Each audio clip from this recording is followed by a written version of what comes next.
What have you done?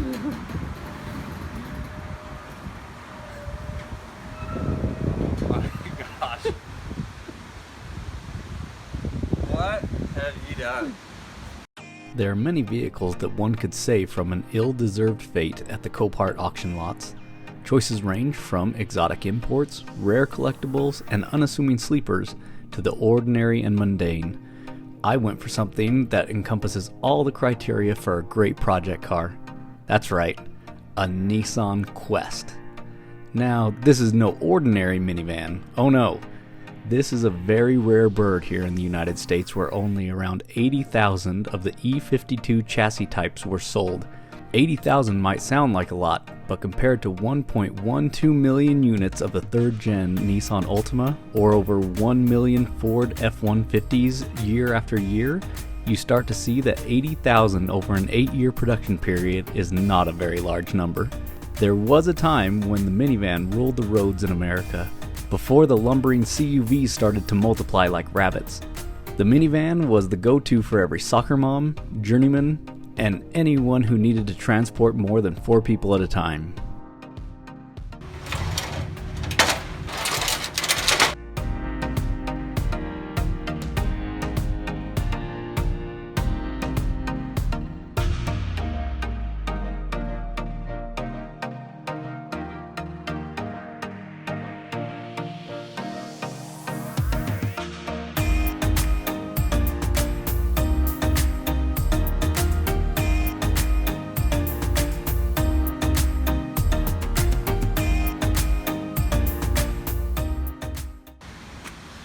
You love it.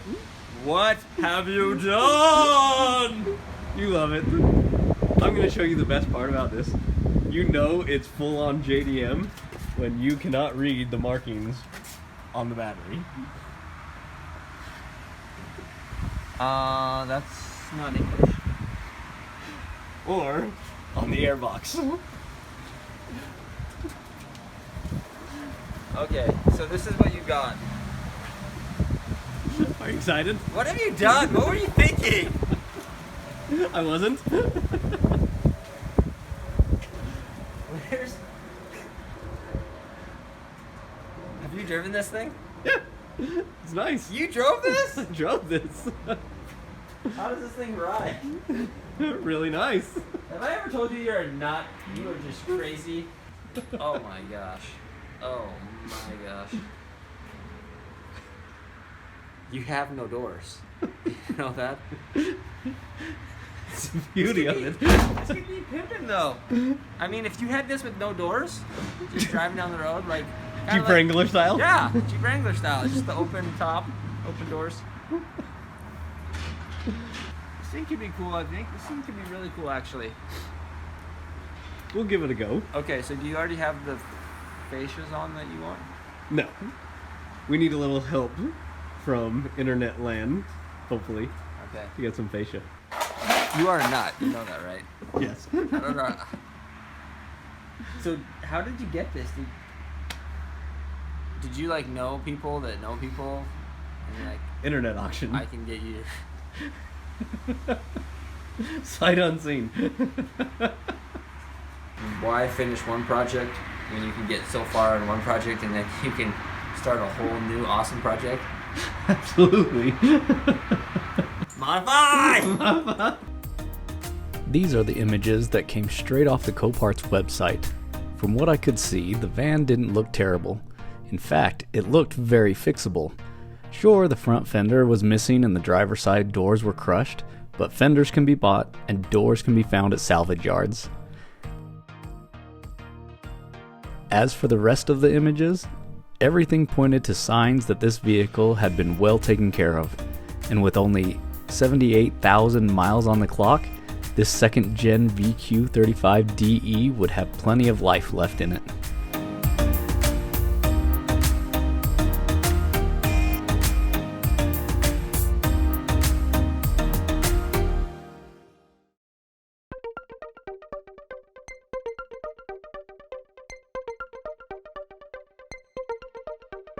Upon closer inspection, it was discovered that the rocker panel had taken some of the brute force of whatever unfortunate guard post the previous owner had thoughtlessly damaged. Not to worry though, I know a guy. Not really, I'll just find a local body shop to do the work. I was able to find doors at a nearby salvage yard, which I began working on before realizing that I wasn't filming. In a town so devoid of imports and a bred-in hatred of such vehicles, it was nothing short of a miracle to find the exact doors that I needed within a 500-mile drive.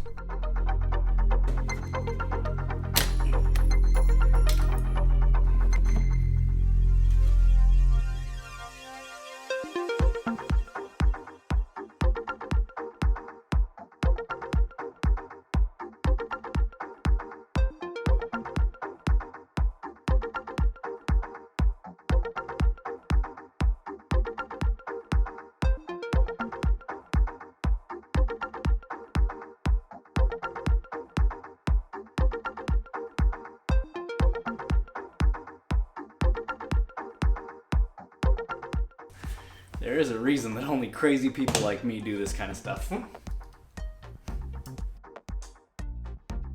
Scattered throughout any modern car, you will find self-branding in the strangest places. Just in case you weren't tipped off by the big emblems on the front and back of the vehicle, and you were still wondering who the maker of such a mechatronic work of art was, you could simply pull off the door panels and take a quick look.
After a while of delicately dissecting the inner workings of a modern sliding door, I was more than convinced that these things have become way over-engineered.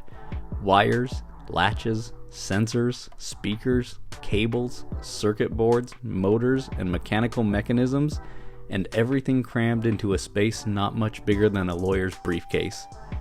I remember much simpler days when all there was hidden behind a door's panel was a speaker with an attached wire, a crank to roll up and down the window, and a rod that connected the door lock to the manual lock-unlock rocker button.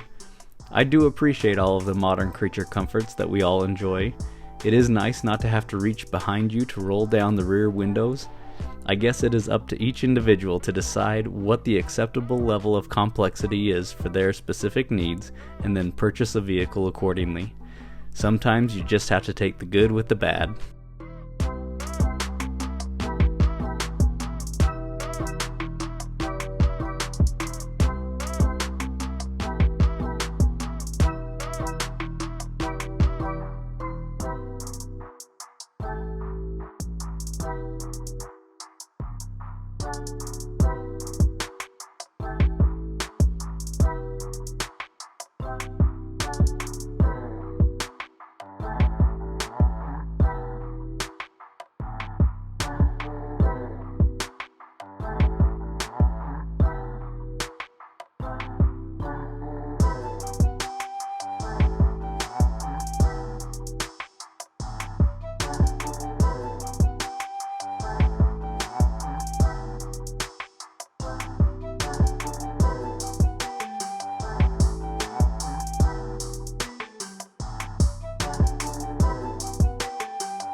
And just in case you were wondering what that greenish stuff is, it is moss. That's right, that green stuff that grows on the bark of trees or the tops of rocks. These doors were sitting in a salvage yard, wrapped in cellophane, in a very rainy, high humidity region of the Midwest. Washing these doors was absolutely necessary for the next stages of sanding and bodywork before color matching.